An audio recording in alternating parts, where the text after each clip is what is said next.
Otra de las regiones que son bastante importantes y en todas las especies, es la región orbitaria, ¿sí? Sobre todo por todo el contenido que tiene esta región. El contenido es muy importante porque forma parte después de uno de los aparatos y sistemas que también van a tener que evaluar, que es un sistema complicado de evaluar porque el lobo, con todos sus anexos, es un órgano bastante complejo desde el punto de vista de su anatomía y sobre todo de su funcionamiento. Entonces, generalmente es una región difícil de evaluar, hay muchos reflejos que también ustedes van a tener que evaluar para ver si no hay parálisis de algunos músculos, digamos, que tienen que ver con parálisis, lógicamente, de nervios, evaluar las vías visuales, que es algo también que requiere práctica. Bueno, hay un montón de situaciones y patologías que requieren que nosotros tengamos medianamente una noción bastante precisa de lo que es la anatomía de toda esta región. Entonces, esta región, la región orbitaria, es la región que está comprendida, lógicamente, por el borde supra e infraorbitario, ¿sí? Que son bordes que se pueden identificar en todas las especies. Recordemos que ya lo hemos mencionado en otras diapositivas anteriores. En el caso de los carnívoros, como también pasa en el cerdo, el borde supraorbitario no es completo, le falta una parte de hueso, le falta una parte ósea desde el frontal hacia el arco cigomático. Esa parte está completada por un ligamento, en el caso de los carnívoros y en el caso del cerdo. La verdad que, bueno, en esa especie no le damos mucha importancia, pero sí en el caso de los carnívoros hay que tenerla en consideración que la órbita es incompleta, digamos, estos bordes, el borde supraorbitario no es completo. En el resto de los animales sí, en el caballo, en la vaca, en la cabra, en la oveja, pero en estos animales hay una diferencia bien marcada donde desde el hueso frontal surge, desde esta punta que tiene el hueso frontal, surge un ligamento de tejido elástico que se termina uniendo al hueso cigomático y de esa manera termina como de completar estos bordes que tiene la órbita. Bueno, ya lo hemos dicho, la importancia que tiene es la inspección de todas estas estructuras anatómicas que están contenidas dentro de la región orbitaria, sobre todo lo que es el globo ocular, todos los anexos. Los anexos se refiere a el aparato lagrimal, lo que corresponde a la musculatura que se encarga de mover de manera muy precisa los ojos, ¿sí? Eso es también bastante, por ahí, complejo de evaluarlo, no es una cosa simple. Todas estas evaluaciones que ustedes van a tener que hacer el día de mañana son evaluaciones bastante complicadas de interpretar. Si uno no tiene el conocimiento anatómico y sobre todo el conocimiento de la neuroanatomía, del funcionamiento, todo esto, a veces se hace difícil interpretar la sintomatología que está teniendo el animal en determinadas circunstancias. Bueno, la inspección, digamos, del globo ocular, de los párpados, de las conjuntivas, del aparato lagrimal, de lo que es la musculatura y cómo se va a mover el ojo, bueno, todo eso corresponde a toda esta región, ¿sí? A toda esta región. Acá estamos viendo, no lógicamente los bordes supra infraorbitarios, sino que estamos viendo los párpados en esta imagen. Es una imagen de párpados y de lo que corresponde a la parte anterior del ojo de un gato, donde se ve el párpado superior y el párpado inferior, las comisuras palpebrales, que es el lugar donde se unen, ¿sí? Las comisuras palpebrales, o también se suelen denominar los ángulos de los ojos, el ángulo medial, que apunta hacia la nariz, lo mismo pasa en nosotros, muchas veces le decimos el ángulo nasal, porque está cerquita de la nariz, y este sería el ángulo o comisura, esperen que se me traba el mouse, el ángulo o comisura lateral, ¿sí? cuando el ojo, digamos, los párpados están abiertos, podemos observar esto, que es la fisura palpebral, ¿sí? La fisura palpebral, y lógicamente cuando los párpados están cerrados, esa fisura palpebral están prácticamente formando una pequeña línea. Y lo que estamos observando acá son algunas de las partes expuestas del globo ocular. Una de ellas es la córnea, ¿sí? Que es un tejido que seguramente ustedes lo habrán visto, el ojo, desde el punto de vista tal vez de la arquitectura microscópica, no sé realmente si lo han visto o no, pero capaz que lo han estudiado en la teoría. En muchos casos es difícil de tener preparados histológicos del ojo, generalmente se utilizan algunos roedores y demás para poder incluir en el preparado histológico todas las partes del ojo, por el ojo chiquitito. Pero bueno, acá estamos viendo una de las partes expuestas del ojo, que es la córnea, y que se ve por transparencia, la coloración del iris, que en este caso es pardo bastante clarito, y ahí estamos viendo esta abertura, no es una estructura anatómica, la que está marcada con el 9, es una abertura, que en este caso tiene esta disposición vertical, esa ranura es la pupila. Cada especie va a tener una forma particular en la pupila, y eso está determinado principalmente por la disposición de los músculos del iris. Nosotros tenemos una pupila más bien redondeada, en los felinos tienen esta forma más bien vertical, otros tienen de manera más horizontal, bueno, va a ir variando de acuerdo a cada especie, y eso tiene que ver con la disposición de los músculos del iris, que son los que van a determinar no solamente la forma de la pupila, sino que estos músculos del iris van a controlar el tamaño de la pupila, ¿sí? Que eso también es muy importante, porque ustedes después van a tener que evaluar, por ejemplo, cuando uno ilumina sobre el ojo, tenemos que evaluar si hay un reflejo que permite que esa pupila se achique, o si se mantiene prácticamente sin modificar. Bueno, todo eso son partes del examen clínico que ustedes van a hacer el día de mañana, por eso es bastante compleja toda esta zona, de interpretar toda la parte principalmente de la neuroanatomía, del funcionamiento neuroanatómico. Bueno, acá estamos viendo conjuntiva, la conjuntiva vulvar, es decir, parte del epitelio que está encima de la esclerótica, que es esa parte más bien blanquecina, que eso también puede cambiar de tonalidad, puede tener un color más rojizo, puede estar irritado, puede tener un color más azulado en determinadas patologías, o amarillento también en otras. Bueno, todo eso hace a la importancia clínica de esta región. Y acá estamos viendo una estructura muy interesante, que no la tenemos desarrollada nosotros en nuestra anatomía ocular, que es el tercer párpado. ¿Sí? Nosotros tenemos el párpado superior, el párpado inferior, y los animales tienen desarrollado un mecanismo adicional de protección de este órgano que es muy sensible. Es un pliegue que está soportado internamente por un cartílago y que a su vez también tiene glándulas lagrimales, que se denomina pliegue semilunar conjuntival, o más fácil acordarse el nombre de tercer párpado. Esa estructura es un mecanismo de protección adicional que tienen los animales, y fíjense que está en estrecha relación con la comisura medial o el ángulo medial del ojo. En todas las especies va a ocurrir de la misma manera. Lo que puede variar un poco la forma, la capacidad de protruir, digamos, protruir quiere decir cómo se va a asomar para tratar de tapar un poco la parte expuesta del ojo. Bueno, eso varía un poquito entre las especies, pero esa estructura hay que tenerla presente porque es parte también de la evaluación clínica. El tercer párpado, así se llama, o también se llama pliegue semilunar conjuntival. Bueno, también tiene otros nombres alternativos, pero ya me parece que es demasiado agregar tanto detalle.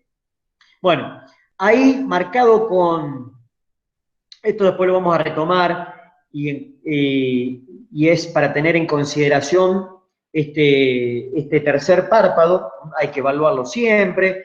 hay que ver si cuando uno comprime un poquito sobre el ojo, si hay movimientos del párpado, que eso me está indicando que hay capacidad de controlar algunos músculos que sirven para protruir y que el globo ocular quede protegido. Bueno, también puede ocurrir, y ya les voy a mostrar un video, más allá que en este caso particular no ocurrió, pero en gran parte de los caballos que están padeciendo de tétanos, que es una enfermedad bacteriana realmente muy complicada y generalmente el pronóstico es reservado a malo, casi muy pocos caballos zafan cuando se enferman de tétanos. Bueno, uno de los síntomas que aparecen en el caballo que está con esta enfermedad es la protrusión del tercer párpado. Es decir, las toxinas que libera esta bacteria, bueno, empiezan a provocar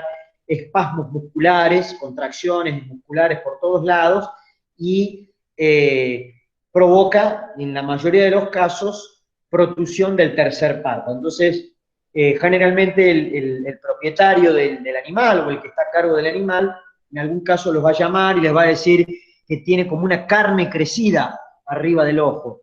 Y cuando ustedes escuchen eso, pueden estar empezando a sospechar de que el animal puede tener tétano. Generalmente aparece en muchos casos este signo, esta protrusión del tercer párpado, pero no siempre pasa. Después se van a dar cuenta cómo empieza a ser cada vez más severa la sintomatología del animal, empiezan a haber realmente espasmos musculares muy frecuentes, empieza a haber rigidez en músculos de la cara, de la expresión facial, empieza a haber rigidez de músculos del cuello, músculos de los miembros, bueno, hasta que el animal, más allá del tratamiento que hagamos, que en muchos casos no funciona, en muchos casos termina con una parálisis de los músculos de la respiración y termina teniendo una dificultad realmente muy severa y muere de manera bastante agonizante. Por eso es una enfermedad que se previene fácilmente con la vacunación.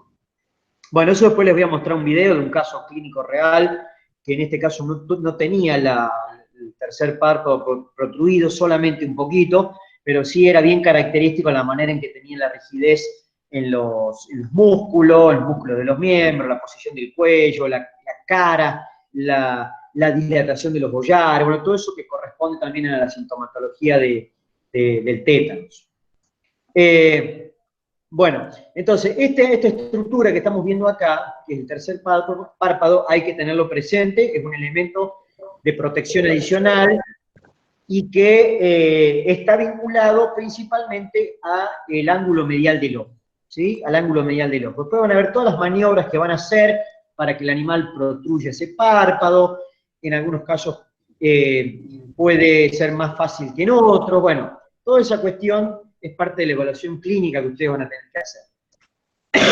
Y algo que también es importante de tener en mente es la ubicación de la glándula lagrimal. La glándula lagrimal es una glándula que no se palpa, porque está metida entre la órbita y el globo. Perdón, Horacio. Sí. No, Sí. quería darle el sinónimo también de membrana nictitante. También sí. Por eso dije que había varios, Pues justo acá varios sinónimos me gusta. Sí, por ahí para los libros, digamos, que de patología en ojos generalmente se refieren más como membrana nictitante. Perfecto. Bien. Bueno. Responde una pregunta de Poli que estaba haciendo. Sí. Y bueno, te lo puede quitar también. Sí, sí. Bien. Bueno, entonces, tengamos presente entonces estas cuestiones.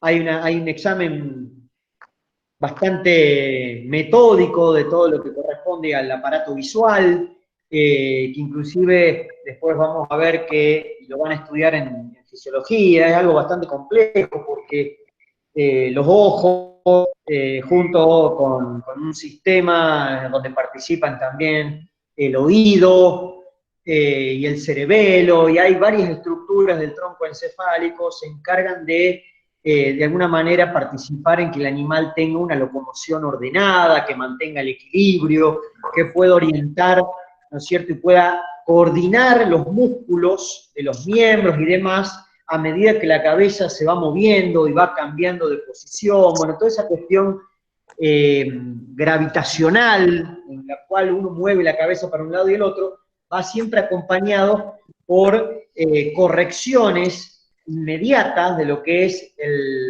la musculatura y sobre todo lo que tiene que ver con los miembros, para poder, también el tronco, para poder mantener la locomoción de manera equilibrada. Entonces, cuando después estudien en fisiología todas estas cuestiones que estoy diciendo, todo esto que se denomina sistema vestibular, van a entender por qué en determinadas situaciones, que también tengo un video ahí, en determinadas situaciones ocurre que cuando el animal está padeciendo problemas de este sistema tan complejo que se llama sistema vestibular, a veces hace que los ojos se muevan de manera anormal. Es decir, los ojos, los oídos, sobre todo el oído medio, el cerebelo, otras partes del tronco encefálico, todo eso funcionan en conjunto para que el animal, y también nos pasa a nosotros, para que el animal tenga una locomoción ordenada, mantenga el equilibrio cada vez que, lógicamente, camina, corre, salta, cambia de posición,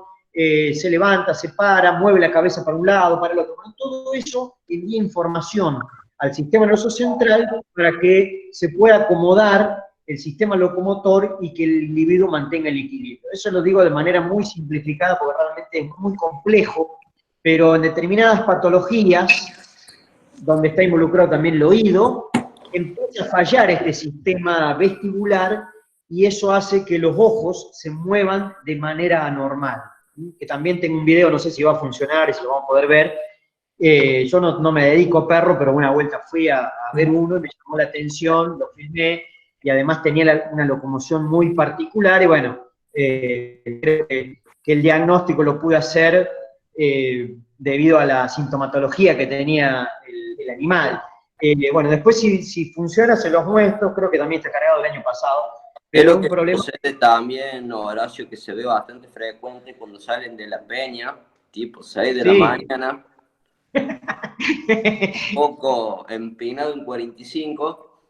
Sí. Las intoxicaciones con alcohol generan daño en el sistema vestibular, exacto. Vestibular.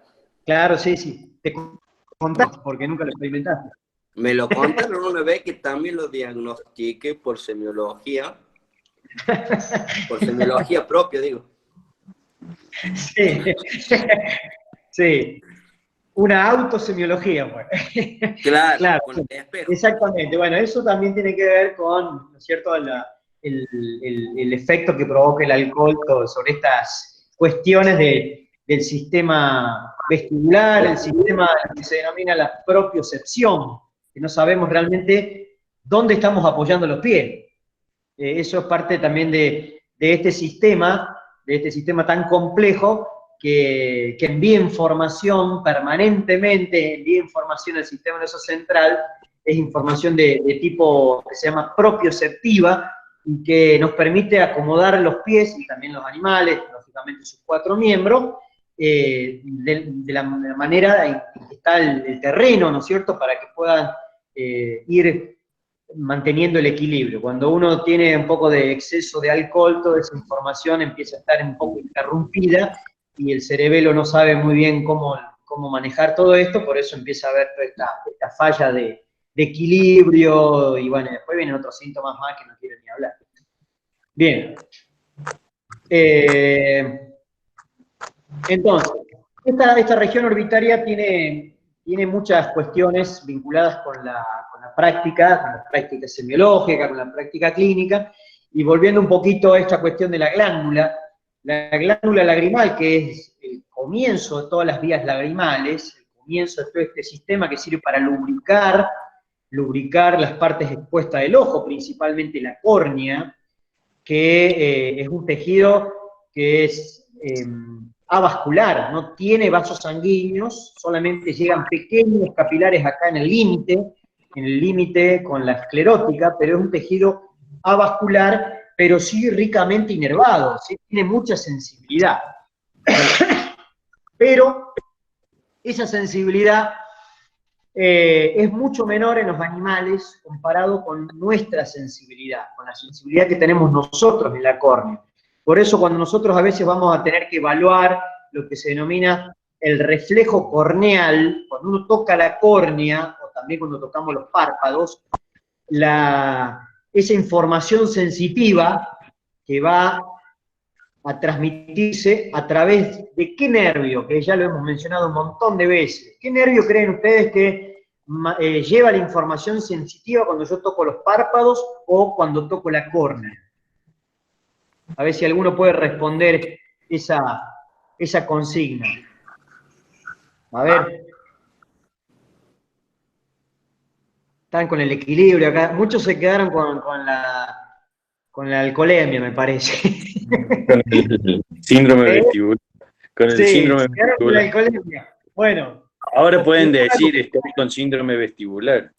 Claro, tienen síndrome vestibular. Ahora no van a decir más, estoy en pedo. Tajero. Tengo un problema vestibular. Sí. El óptico, no. El óptico lleva información, digamos, va a transmitir desde el fondo de la retina, desde la retina hacia, bueno, varias partes del cerebro, pero va a transmitir información, digamos, sensorial. Tiene que ver más con la visión.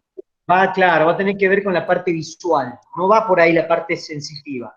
El par número 8, vestíbulo coclear, no, eso tiene que ver con la parte auditiva y con esta parte que estamos mencionando que tiene que ver con la parte del equilibrio, pero no. ¿Qué nervio es el más importante desde el punto de vista sensitivo de la cabeza? De la parte superficial, que ya hemos dicho que tiene un montón de ramas y demás. Ya lo hemos mencionado, creo que de las primeras. María Pía ya está, me parece. ¿A dónde está María Pía? Ahí está, muy bien, trigémino. Bueno, cuando uno toca, ¿sí? Cuando uno toca sobre los párpados, inclusive nosotros, cuando uno toca sobre los párpados, toca la esclerótica, toca la córnea, ¿sí? Esa información sensitiva va a ir hacia, digamos, determinados centros neurológicos, pero va a ir transportado principalmente por el nervio trigémino, por las ramas, fundamentalmente estas ramas oftálmicas, o también la rama maxilar, pueden ser de las dos. Pero lo que tiene que quedar claro es que son ramas del trigémino. Si ustedes tocan la córnea, la información sensitiva, si tienen una pestaña que le está molestando, hay un bichito, hay algo que está generando alguna molestia, el dolor y lo que sea, va todo mediado por el nervio trigémino. Lo mismo va a pasar cuando yo toco los párpados. Cuando toco los párpados, esa información va a través del trigémino.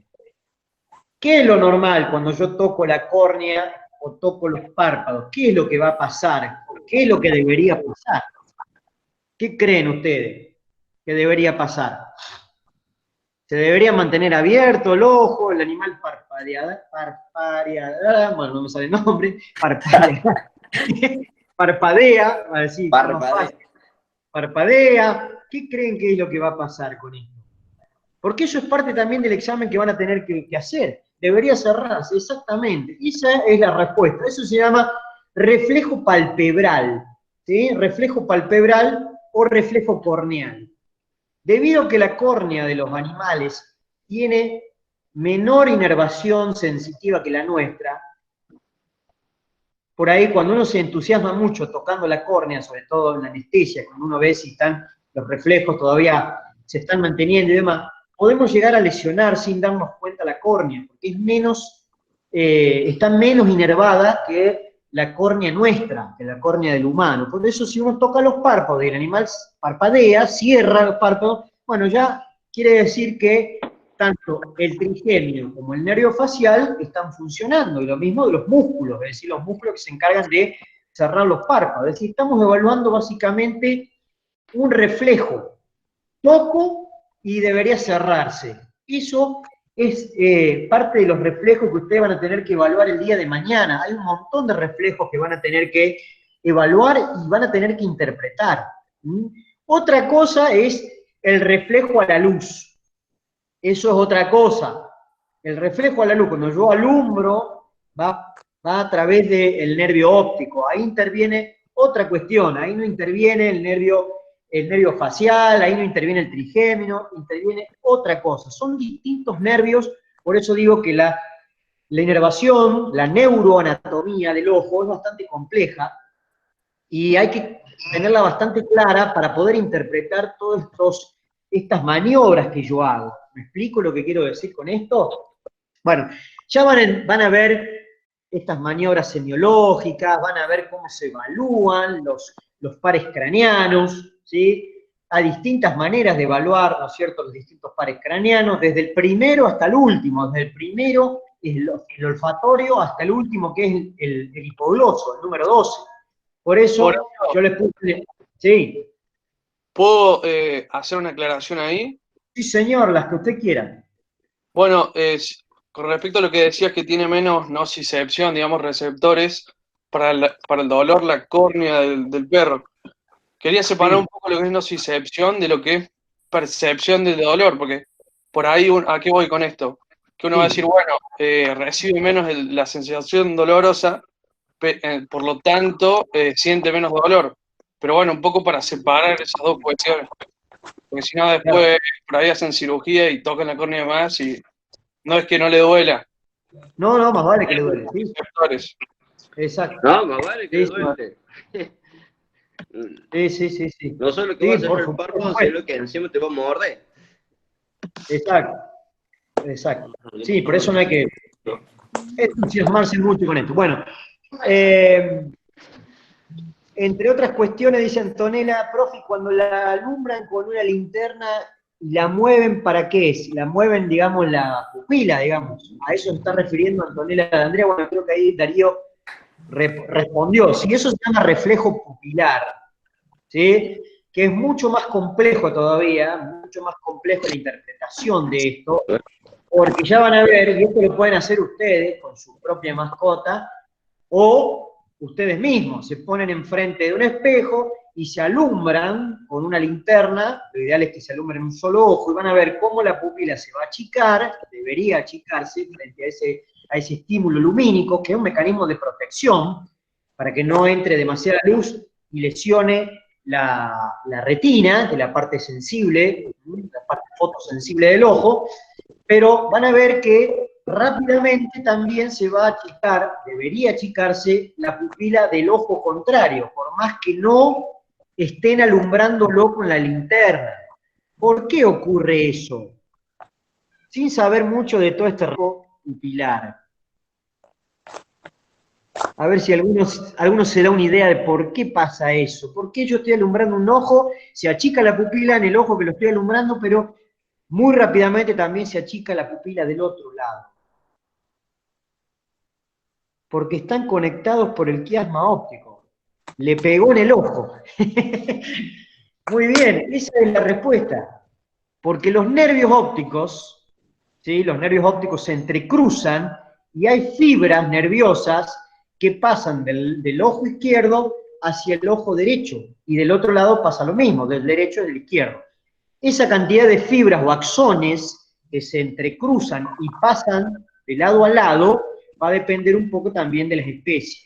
Los que tienen visión monocular, los que tienen visión más binocular, bueno, eso ya también está más que estudiado, pero la respuesta a lo que estaba preguntando es básicamente por eso, porque la información pasa desde un lado hacia el otro debido a que hay un entrecruzamiento de los nervios, ¿sí? Hay un entrecruzamiento de los nervios justamente en esa estructura que se llama quiasma óptico. Quiasma significa cruz, un entrecruzamiento, exactamente. Bueno, después toda la información viaja por distintas áreas, pero llega a una zona donde va a hacer conexiones con uno de los otros nervios que llegan al ojo, porque son muchísimos los nervios que llegan al ojo. Para que se den una idea, llega el número 2, el número 3, el número 4, el número 5, el número 6 y el número 7. Todos esos nervios van al ojo, además de ir a otras estructuras, pero el ojo es un órgano realmente muy inervado. El 2, el 3, el 4, el 5, el 6 y el 7. Bueno, cuando yo alumbro, la respuesta a esa luz, vuelve, no vuelve por el nervio facial, no vuelve tampoco por el nervio trigémino, vuelve por el nervio oculomotor. Es el tercer par craneano, ¿sí? Es el tercer par craneano que tiene componentes, ¿sí? Componentes que sirven desde el punto de vista parasimpático y de esa manera van a regular parte de lo que es el diámetro de la pupila. Bueno, pero ahora nos vamos a ir por las ramas, no es la idea de esto. Simplemente vamos a volver a la imagen de la presentación donde estaba la glándula lagrimal, para que quede claro que esta glándula no la vamos a poder palpar porque va a estar tapada ya sea o por el ligamento orbital que tienen los carnívoros, o en el caso de los grandes, el resto de los animales, menos aún porque está tapada por hueso, o sea que no es una glándula palpable. Y fíjense la ubicación que tiene, está a dorso lateral del globo ocular, está metida ahí entre también la grasa. Bueno, acá se ha sacado prácticamente todo para que se vea bien, se ha sacado la periórbita, esa envoltura de tejido fibroso, se ha quitado la grasa periorbital también, y ahí se ve esa estructura que es la glándula. La glándula lo que hace, lógicamente, es producir esta secreción que es bastante compleja y que de alguna manera va a lubricar el ojo y también va a nutrir, en parte, tiene una parte de la lágrima que sirve para nutrir la córnea, ya que es una estructura avascular. También la córnea se nutre por el humor acuoso que está por dentro del ojo. Entonces, la glándula lagrimal va a drenar en relación a la conjuntiva, lógicamente está del lado interno, del párpado superior. Hay una serie de conductos que desembocan, son microscópicos, y que desembocan en el párpado superior. En el párpado superior, piensen ustedes que se forma como un bolsillo, la conjuntiva hace como un bolsillo, y justamente en ese fondo de saco, fondo de bolsillo, desembocan estos conductos de la glándula lagrimal. Entonces, cuando el animal parpadea, esto es más o menos igual para nosotros, cuando el animal parpadea, desparrama la lágrima por toda la superficie del ojo. Por eso se ve brillante, se ve humedecida la superficie del ojo. Y además también se mantiene la transparencia, ¿sí? Colabora para que la córnea se mantenga transparente. Entonces, a medida que el animal va parpadeando y va desparramando la lágrima sobre el ojo, esa lágrima de a poquito se va yendo hacia el ángulo medial. Acá es donde se empieza a acumular la lágrima, no se alcanza a ver bien, a lo mejor en esta imagen sí. En esta imagen sí, que es una imagen del caballo. Después vamos a volver con esto del tétano, pero bueno, la lágrima se empieza a acumular, cuando el animal parpadea, se empieza a acumular principalmente en relación al ángulo medial del ojo, donde hay una estructura ahí adentro que puede tener una coloración particular, que en nuestro ojo es una pequeña elevación de color rosado, que se llama carúncula lagrimal. Bueno, el animal también lo tiene eso. Acá en el caballo está pigmentada, pero puede tener también un color rosado, varía de acuerdo a la raza, a la especie y demás. Eso no importa, lo importante es que acá es donde se acumula la lágrima, alrededor de esta carúncula se acumula la lágrima a medida que el animal parpadea. Entonces, por el mecanismo del parpadeo, por el efecto del parpadeo, esa lágrima se va metiendo en unos orificios, que creo que no los tengo acá, a ver, no, acá, bueno, en esta imagen, se va metiendo en unos orificios, unos pequeños orificios que están, uno en el párpado superior y otro en el párpado inferior, que también lo tenemos nosotros, se llaman puntos lagrimales. Esos orificios son el comienzo de todo este sistema de drenaje. Hay uno en el párpado superior y uno en el párpado inferior, de la cadera lagrimal. Esto, fíjense que está todo siempre vinculado al ángulo de ojo.